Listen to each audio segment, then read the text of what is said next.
दोस्तों, आज मैं आपको माँ की ममता की कहानी सुनाने जा रही हूँ, जो कि बहुत दर्द भरी कहानी है। आप इसे लास्ट तक जरूर सुने। एक छोटे से कस्बे में समीर नाम का एक लड़का रहता था।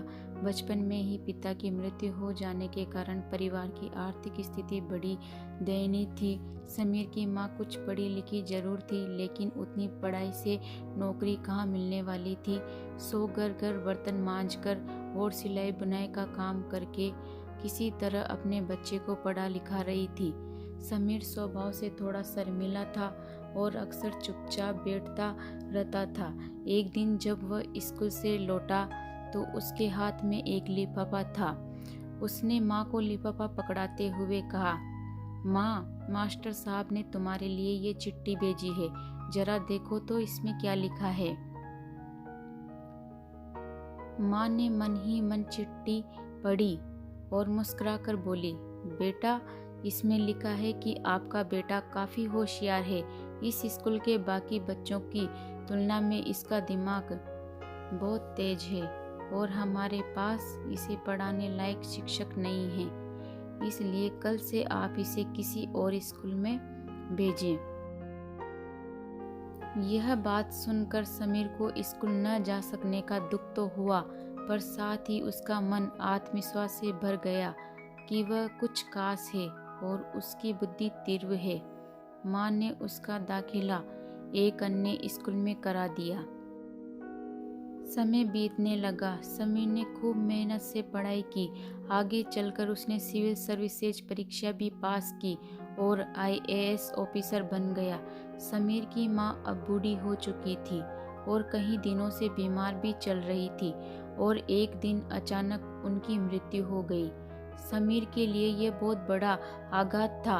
वह बिलक बिलक कर रो पड़ा। उसे समझ नहीं आ रहा था कि अब अपनी माँ के बिना वह कैसे जिएगा। रोते रोते ही उसने माँ की पुरानी अलमारी खोली और हाथ में उनकी माला, चश्मा और अन्य वस्तुएं लेकर चूमने लगा। उस अलमारी में समीर के पुराने खिलौने और बचपन के कपड़े तक संभाल कर रखे हुए थे। समीर एक एक कर सारी चीजें निकालने लगा और तभी उसकी नज़र एक पुरानी चिट्ठी पर पड़ी। दरअसल ये वही चिट्ठी थी जो मास्टर साहब ने उसे 18 साल पहले दी थी। नम आंखों से समीर उसे पढ़ने लगा। आदरणीय अभिभावक, आपको बताते हुए हमें अफसोस हो रहा है कि आपका बेटा समीर पढ़ाई में बेहद कमज़ोर है और खेल कूद में भी भाग नहीं लेता है। जान पड़ता है कि उम्र के हिसाब से समीर की बुद्धि विकसित नहीं हो पाई है, अतः हम इसे अपने विद्यालय में पढ़ाने में असमर्थ हैं।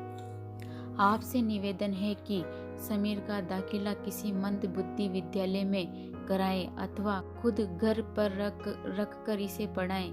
सादर, प्रिंसिपल। समीर जानता था कि भले अब उसकी माँ इस दुनिया में नहीं रही, पर वह जहाँ भी रहे उनकी ममता, उनका आशीर्वाद सदा उस पर बना रहेगा। माँ से बढ़कर त्याग और तपस्या की मूर्त भला और कौन हो सकता है। हम पढ़ लिख लें, बड़े होकर कुछ बन जाएं, इसके लिए वह चुपचाप ना जाने कितनी कुर्बानियाँ देती है। अपनी ज़रूरतें मार कर हमारे शौक पूरा करती है। यहाँ तक कि संतान बुरा व्यवहार करे तो भी माँ उसका भला ही सोचती है। सचमुच माँ जैसा कोई नहीं हो सकता। अगर दोस्तों आपको ये कहानी अच्छी लगी हो तो वीडियो को लाइक शेयर करके और इसी प्रकार की कहानियों के लिए चैनल को सब्सक्राइब जरूर कर लें।